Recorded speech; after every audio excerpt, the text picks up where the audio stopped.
Welcome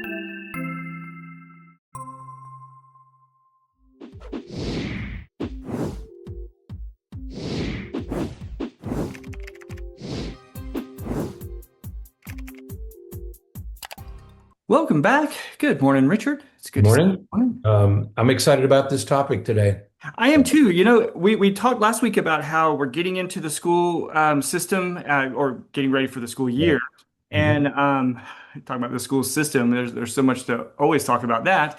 Right. But we're gonna talk about something that's sort of related because we're gonna talk about transitions today, not specifically about the schools, even though there's still a lot going on there. But we're gonna talk about you know transitions, change, things that we've talked a little bit about before, but we're going to talk about it a little bit differently today.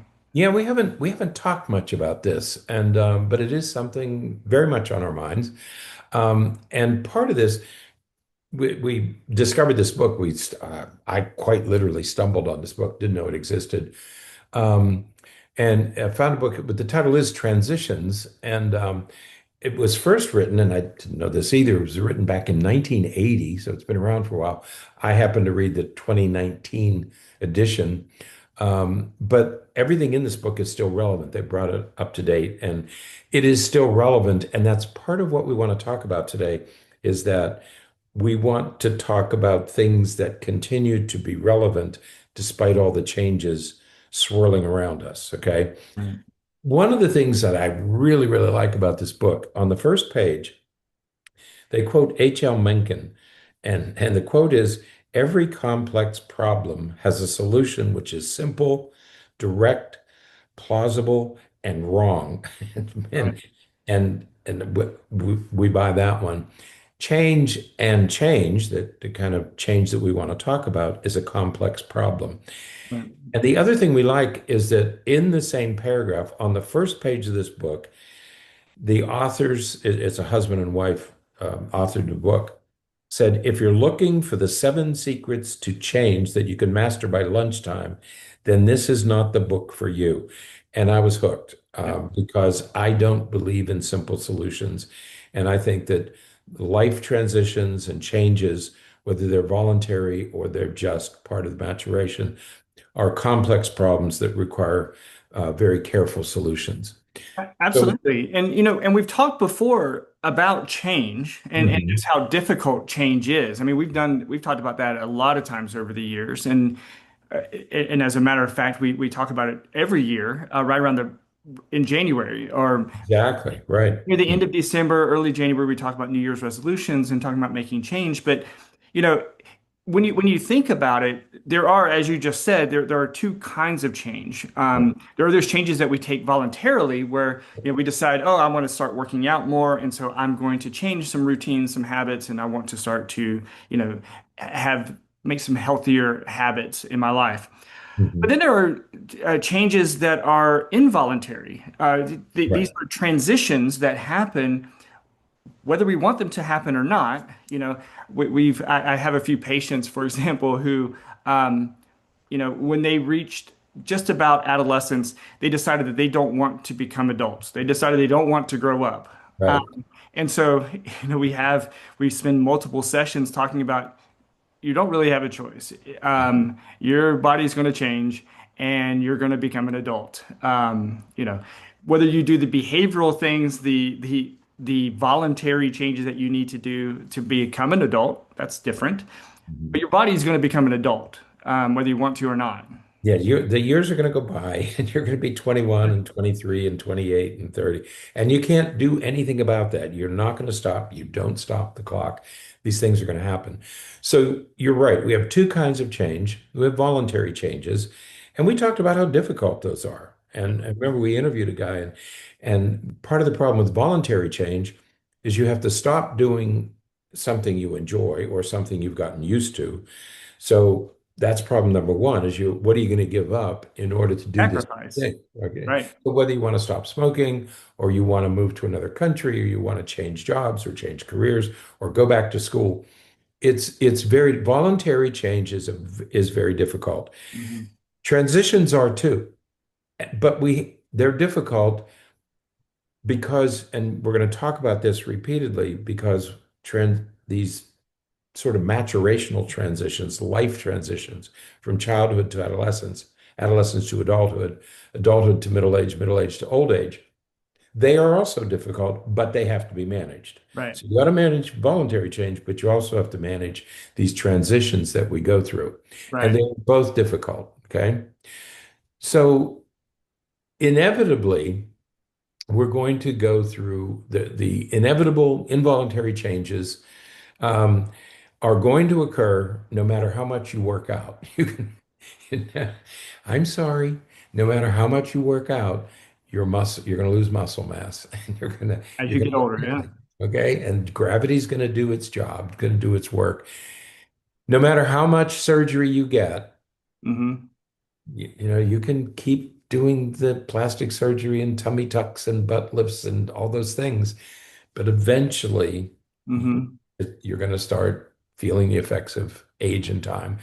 No matter how many fillers you use, it just inevitably is going to happen. The years are going to go by, and like it or not, you're going to pass from one phase of life to another. And Right. now, of course, we don't like to think about it Right. because we know how it's going to end.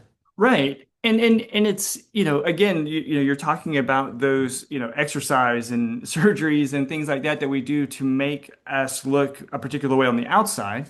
Mhm. But those internal changes are going to happen whether we want to or not. There are, as we get older, we begin to have issues with our memory. We begin to have issues with some of our sensory things. We have to start wearing, reading glasses, and Right. those things happen whether we want them to or not. And many times, whether we try to do any intervention or not, they're going to happen. I've yet to hear an adequate way to prevent the eventual need for reading glasses. It just happens. It's just going to have to happen, Yeah, you, whether we want to or not. you're going to lose your hair or it's going to grow down. You lose hair on your head and it goes to your ears and nose. I don't know. These things happen. You mentioned the internal organs. Your pancreas is going to slow down. Your kidneys are going to slow down. Everything, age takes a toll on your internal organs, your muscle mass, your bones.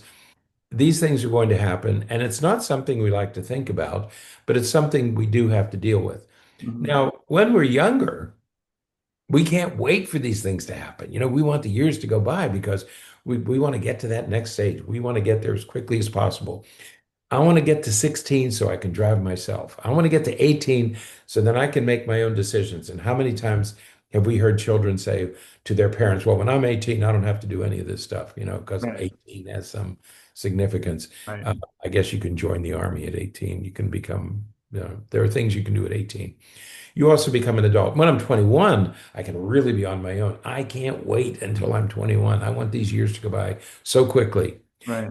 And then suddenly when you get there, like you said, you get to adulthood, and then you say, well, then you start pumping the brakes, right? And you say, well, wait a minute. I suddenly we want everything to start slowing down because we begin to realize that independence and adulting are not nearly as much fun as we thought they were going to be. Right. Kids tend to think about adulthood as this opportunity to just do whatever you want to do. Nobody tells me what to do. And all of that is, of course, a fallacy. Um, even when you own your own business, how many times have you talked to patients who own their own business, but now you think, okay, I'm going to be my own boss. Well, Right. now if you have customers, you have a lot of bosses. Yeah. You have a lot of people that you have to listen to and you have to adjust things for and everything. And so, yeah, kids are very eager to get to this time period, this developmental period of quote unquote freedom, but they don't even think about all the different responsibilities that they now have. Right. I was thinking about as we were putting this podcast together, if you've for couples that have never had children Hmm. and they're anticipating the birth of the first child, most of us assume that the child will simply fit into the life that we've built. Okay, that this is where our furniture is and this is where our knickknacks are. And we will just bring this other person into our life. And as soon as that child is born, you realize that your life is forever changed. And the Right. whole context has changed, and it's going to be different from day one. And it's the same with transitions when youngsters, when um, children under 18, children and teens, think about being an adult and being 18 and being 21. We're thinking about it as, well, I don't have any bills. I don't have any responsibility. I have a car. The insurance is paid for. Food is in the refrigerator. Mhm. And so I'll just have lots of freedom in this context. Well, no, because the whole context is going to change when you have to do this yourself. Okay. Right. Well, Yeah. and we're in the midst right now, as we've talked about over the past couple of weeks, we're in the midst right now of a major involuntary transition, right? Kids are going from summer life, summer schedules, summer routines to school, back to school. And, most kids are not eager for this transition, but it's Right. going to happen anyways. They're going to have to go back to school, and it's going to require a a lot of changes that they don't necessarily want to make. And again, kids will. These are changes that kids think about because now they're going to have to go to bed earlier. They're going to have to get up earlier. They're going to have to go to school. They're going to have to do schoolwork. They have to do homework.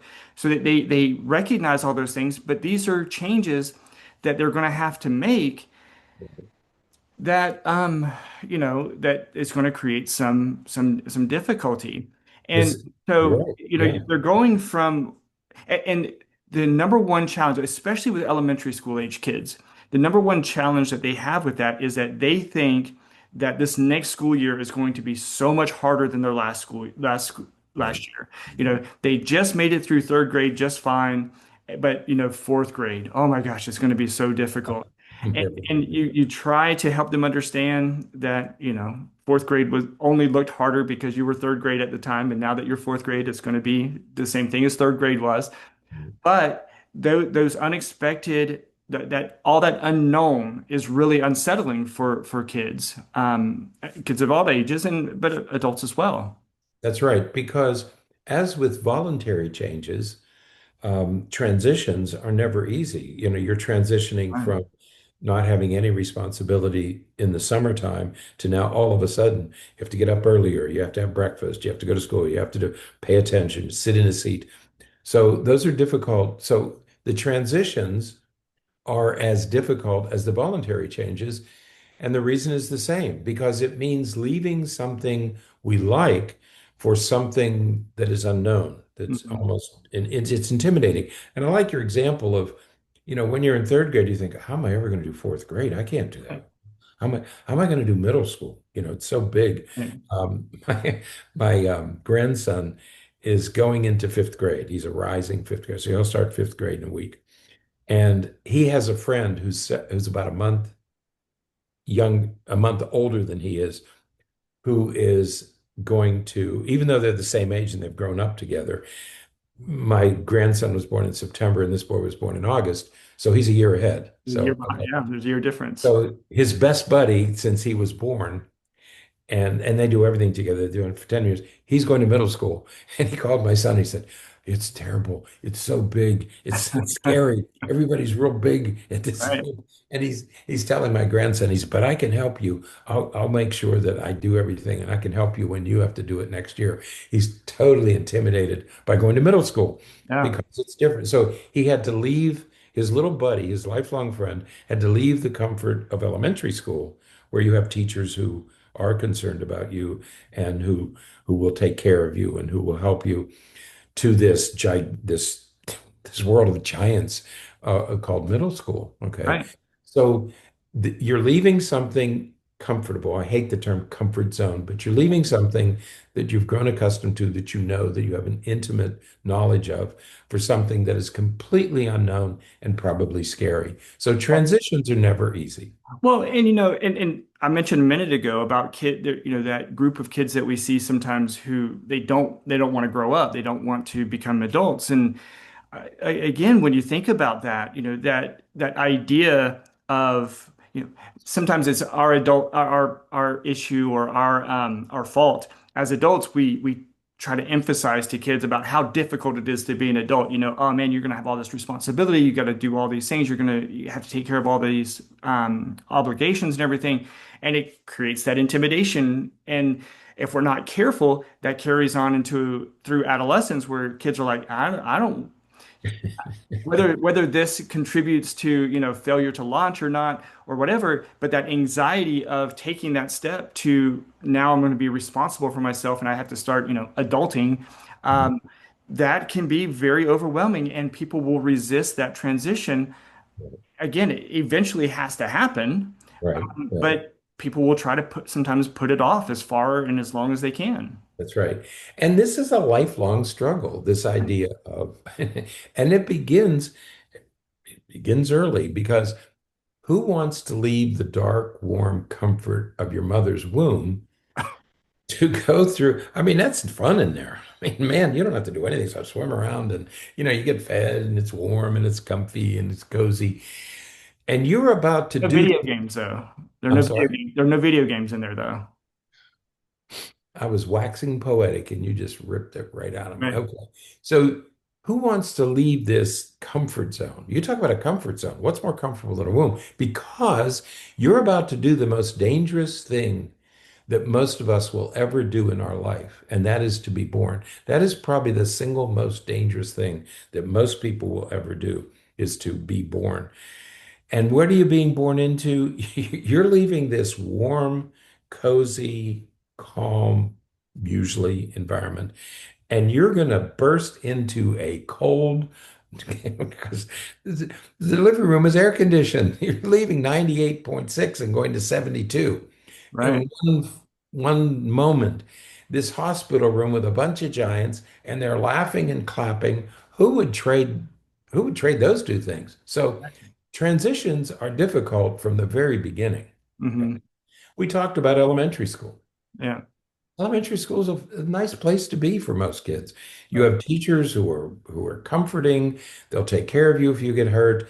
They understand that life is difficult, and you have the help that you need, and everybody's supportive.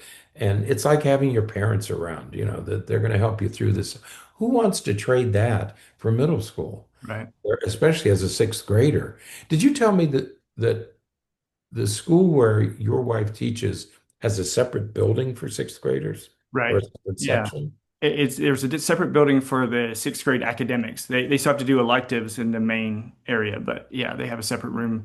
And you'll see that in middle schools. Oftentimes, middle schools will have a separate place for sixth graders, and then seventh and eighth graders are in a more common area. But then it happens again in high school. Oftentimes, there's a ninth grade building, Right. and then the upperclassmen are on the rest of the campus. So yeah, they try to do that to help with that transition. Right.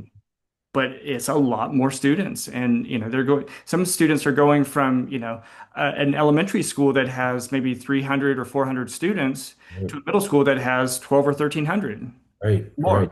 Just the size, the mere, that's what my grandson's friend said. It's just so big, and there's so many kids. But you're right. We have this sixth grade building and ninth grade building to ease the transition. We understand the transitions are difficult. So you get through school. Well, we talked about this a minute ago. Who in the world wants to assume the joys of the responsibilities of an adult? Right. Okay. And what do we see today? I want to move back in with my parents. The bills are paid, the meals are prepared, laundry's done. Who wants to leave the comfort that you've known for 18 years, to Mhm. do it all on your own, to have to go to the laundromat, to have to pay your own bills, to have to worry about not having enough money? Right. Becoming an adult is a huge, huge transition. No matter when you do it, it's a huge transition. Right. And then And becoming a parent, oh, as you get through the 20s and into the 30s, you become a parent, and now you're taking the responsibility of someone else's life.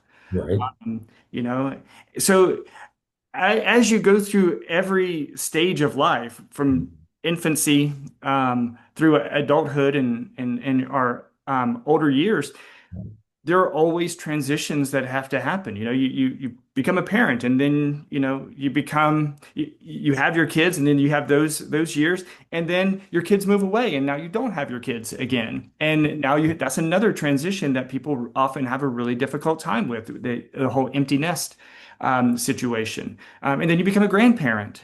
So there's these things that happen throughout the years, and it's so important that we recognize some of these things so that we can anticipate them and be prepared, because the transitions, sometimes we welcome them, but it doesn't Mhm. make them easier. Right. Yeah, because you mentioned you get to that empty nest, and that's about the time you hit your midlife crisis. Okay, what we call a midlife crisis. That's another huge transition because you've had your children, you've been distracted, life, the pace of life increases dramatically. Now you're responsible not only for yourself, but you have responsibility for others. Then you get to midlife and you realize suddenly you're about at halftime Right. in this performance. And you realize, many of us realize that you haven't accomplished all of your goals. You get to this point in your life, you say, well, wait a minute, there are things that I had planned to accomplish, but I've been busy doing other things and I haven't accomplished all I want to do. And then the other alarming, the jarring realization that you're now too old to do many of the things that you thought you might do. Right. When you're 45 or 47, you're not going to become a fighter pilot. That has passed. You're not going to play professional sports. All those things, those rooms are closed now. You're not going to go to medical school when you're 50. Okay. And you'd like to take another crack at parenting. Most of us would like to restart that clock and say, okay, now that I know how to do this, let me go back and do it right a second time. Mhm. Okay. But you can't do that. Mhm. So when you get to midlife, you realize that many, many things that you thought you wanted to do or goals you had, it's too late to accomplish. It's too late to do those things. And then, of course, there's the stages after midlife. And we never want to think about that because we know how that's going to end too. Right. So beginning at birth through an entire lifespan, you're going to go through these transitions, and every transition has its dangers, has its advantages, yes, but it also has some disadvantages. And we want to talk about that as we move through um, to that stage, because what we want to get is we want to get to what about grandparents? And that's what we want to talk about in the next phase is what do grandparents bring what do they have? They've gone through these transitions.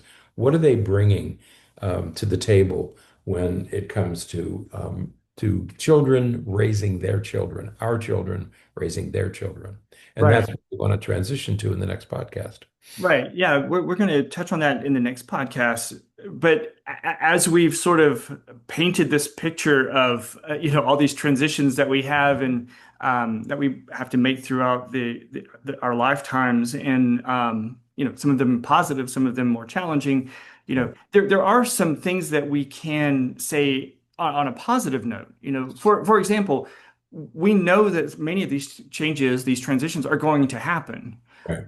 Mhm. So because we know they're going to happen, we can prepare for them. We can anticipate them. We can begin to prepare for them ahead of time so that they don't, catch us unaware, and we're ready for them. I think that preparation for some of these transitions is probably the most important thing that we can do, because nobody want you talk about one of the transitions we talked about was having kids. You know, Mhm. it is really difficult.